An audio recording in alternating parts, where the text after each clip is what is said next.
what do you do when your jelly doesn't set? Is it ruined? Do you have to use it for syrup?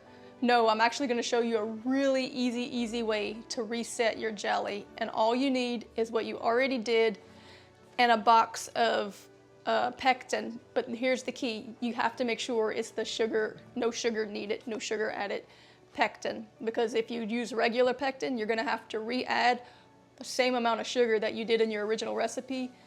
And that's just going to be way too much. So use the one that's made for jellies that are designed to be sugar-free. It's a no sugar needed pectin, and we can reset this very easily. I'm going to show you how to do it.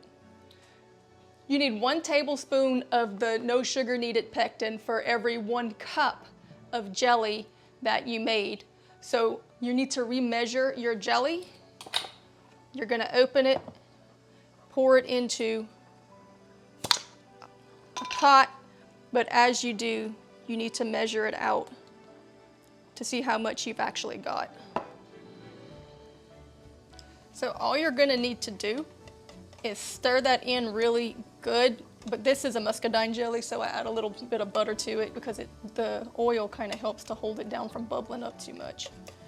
But anyway, you just want to whisk this in really good and get all that pectin mixed in.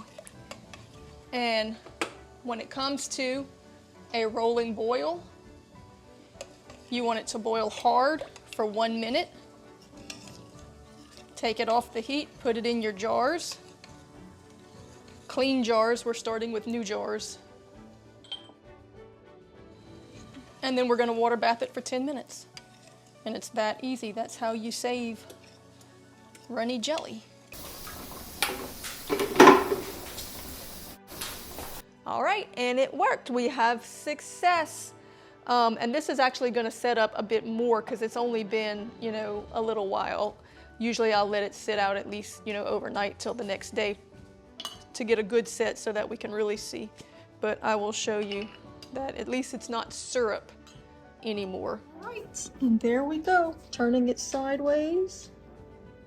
And see that we have jelly. Let me pull some out so you can see it on the spoon. So there you go.